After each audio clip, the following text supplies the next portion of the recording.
Okay, I'm going to have a look at section 2 now, minimum and maximum. We've touched upon that in section 1 when I was describing to you what the dy by dx meant, the gradient. So let's just look at this again. So if you look at this curve, you can see that it is increasing. So the gradient is always above 0. If you look at this curve, it's decreasing. So the gradient is under 0. So let's look at this wee example. So this curve is increasing when dy by dx is bigger than 0. And if you get the CA notes up, you will see all that. I'm taking this from the CA notes. Now, so dy by dx, differentiate that, put it bigger than 0. Now remember your quadratic inequalities here. To solve quadratic inequality, you factorise it or use the formula, find the critical values, and then draw your wee graph. So critical values, that's whenever you solve it, just we put equal to 0 to solve. So x is 3 and x is minus 1. I want above the graph. So if you look between my finger and pen, this section here, I'm beneath the x-axis. So where is my graph above? So my graph above is over here to the left of x minus 1. So x is less than minus 1. And it's also above the x-axis over here, x greater than 3. So that's how you find when the graph is increasing in there. Now, part B, the turning points. Again, we've touched on this in the first one.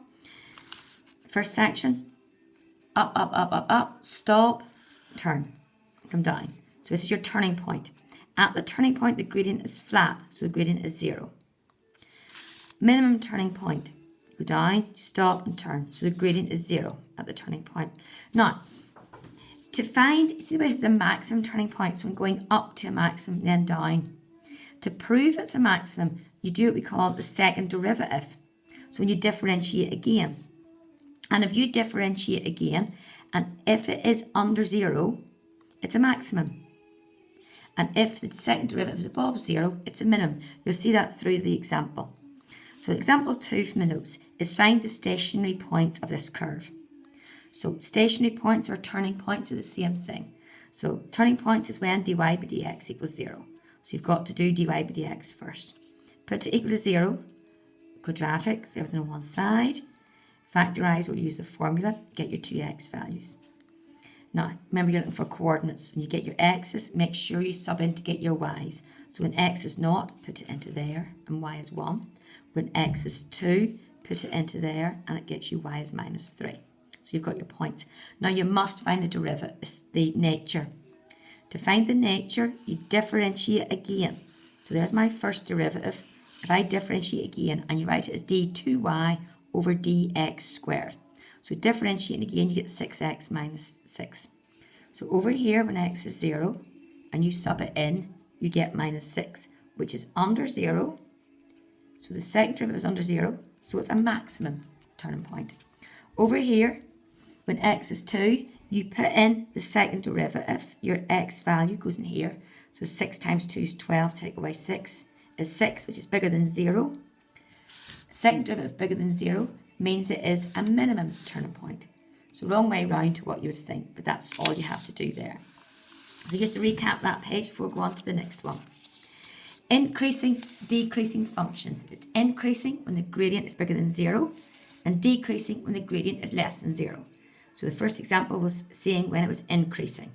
So you do dy by dx is bigger than 0, quadratic inequalities, and solve it. Turning points is when the gradient equals 0. So you differentiate and put it equal to 0. There are two types of turning points, a maximum and a minimum. To prove it's a maximum, you do the second derivative, and it should be under 0. To prove it is a minimum, second derivative, and it's above 0. And the second derivative is written as d2y over dx squared. Now, so I'm just looking at the second half of that question. I'm on there to draw the graph. That's just showing the maximum, showing the minimum.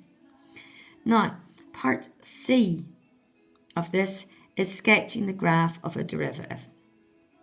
So have we look through my notes, and then we'll get practicing this through the exercises. So, at the turning point, dy by dx, or f dash x, is 0.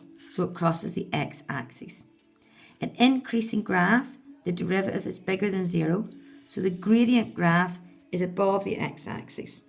The decreasing graph is when the gradient is under 0, so the gradient graph is below the x-axis. So I'm graphing the derivative. I am not graphing the actual graph, it's the derivative, the dy by dx.